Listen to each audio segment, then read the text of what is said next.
Hey, Rich here from Underbutter, and I'm with Tim Dougherty, professional bike fitter, and we're at Cyclecraft in Parsippany, New Jersey. And I've known Tim for many years, originally as sort of a client, getting many fits from Tim. And then more recently, as we commercialize Underbutter, Tim's been an enormous resource of industry contacts, sort of an influencer, and just a great mentor. And I thought it'd be great to do this piece to talk about bike fitting. Tim's a man, knows everything about it. So before we jump into that, though, it'd be great, Tim, if you could give us a little bit of your background, both as sort of a competitive cyclist, and then how that's translated to your interest in bike fitting. Sounds great, Rich. It's been a lot of fun. This has been a lifelong passion of mine, cycling and helping others through the knowledge I've acquired and looking for more. So it started at a young age.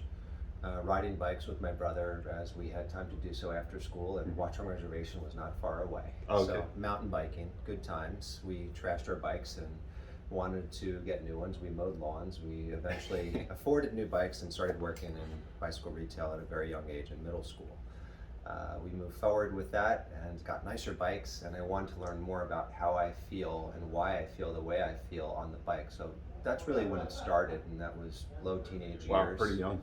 Eventually, I came into the higher level of sport and elite mountain bike racing, and I was good enough to have nice bikes and travel a lot, although I wasn't standing on the podium much.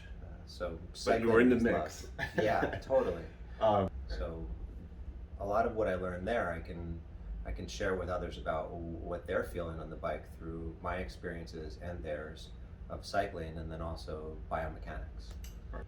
a lot of people don't get a bike fit, so I think maybe one topic would just be, what are the benefits of a proper bike fit? What are some of the gains that you see in general? Greater comfort, greater efficiency, being able to grow with the sport.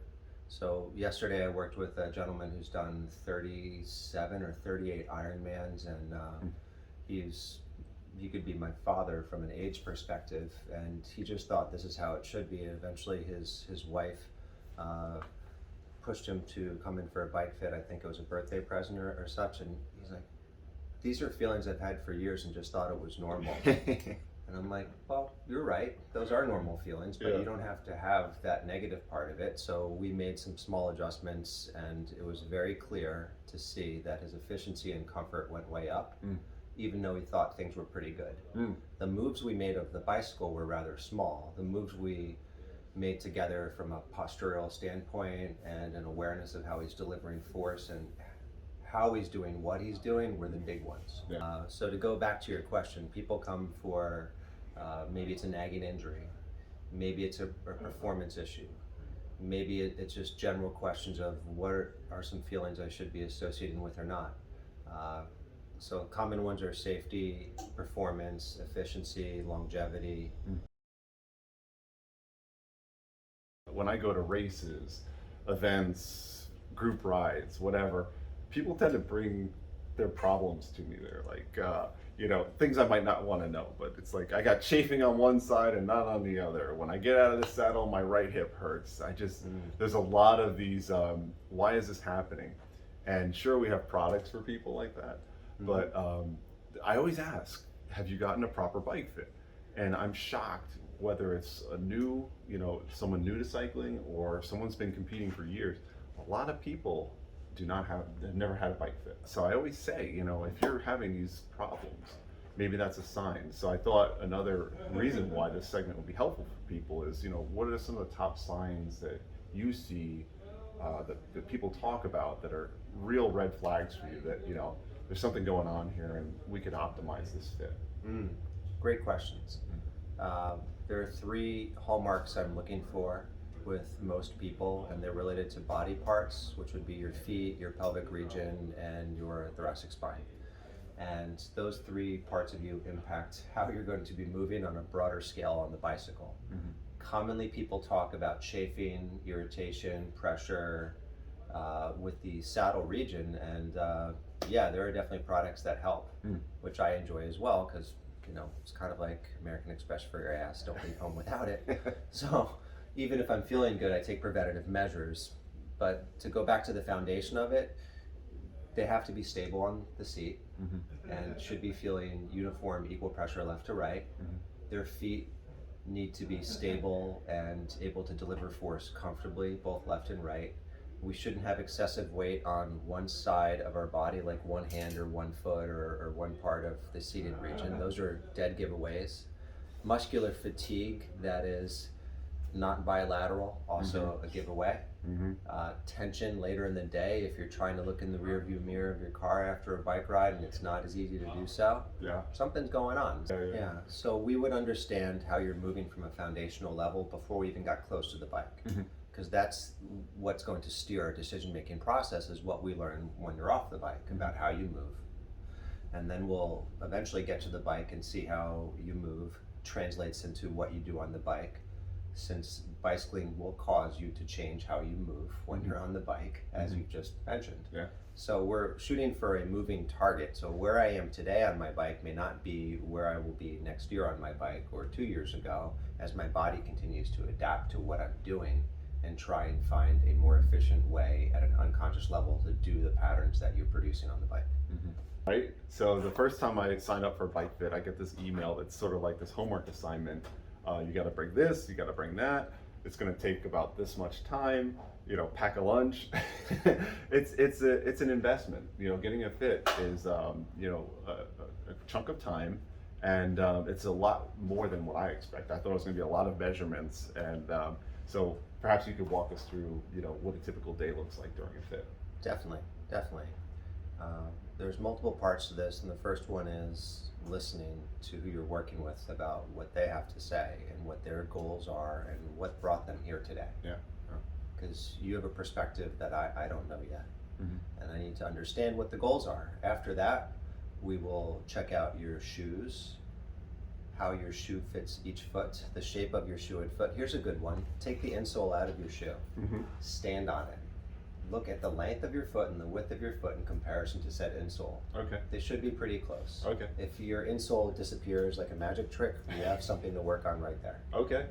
After we figure out the shoes and the cleats, as far as where things should be positioned for each foot, just based upon the shape of the shoe and the foot, we will then go through a functional movement screening related to cycling, so we can understand more about how you're moving on the bike or throughout life.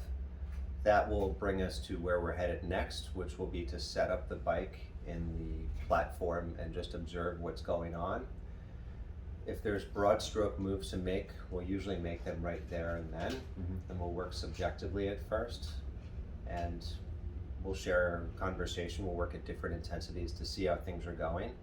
Eventually, we'll get to a point where we will bring objective data into the perspective, which I can't skew or change, and neither can you, and it just tells us that's what's happening here.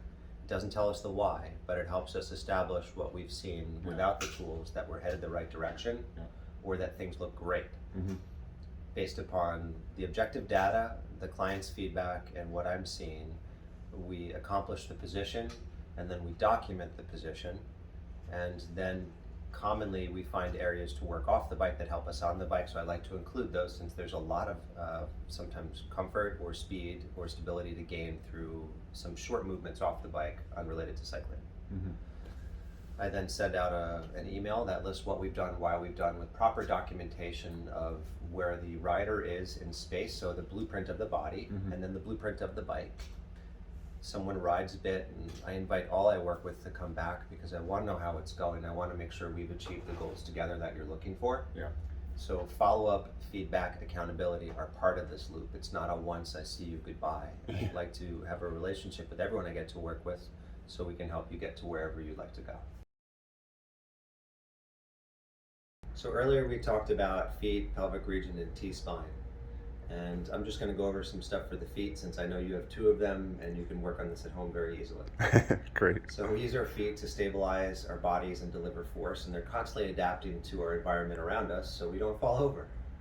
Commonly our feet work differently when we exercise than when we're just chilling, because of how our body reacts to movement and raise of heart rate and just whatever you're doing.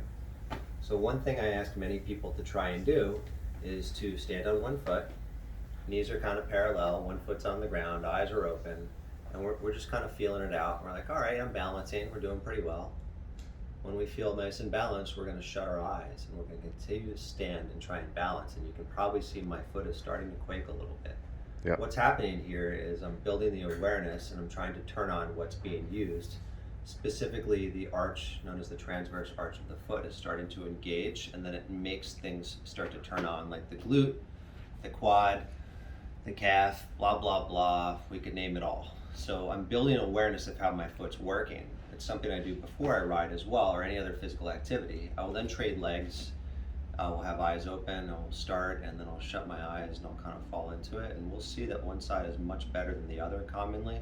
Yeah. And we can work on this stuff, which will bring us greater functional symmetry with all of our movement patterns, specifically pushing on a firm shoe locked into a pedal and a single plane movement. Oh yeah, a bike. Yeah. Yeah. Just gonna lay down and play dead for a moment. Okay. Nice. I can do that. Good work. See, you've been practicing. Yes. Bring your legs closer together and then just lift them up and let them drop down 2-3 times.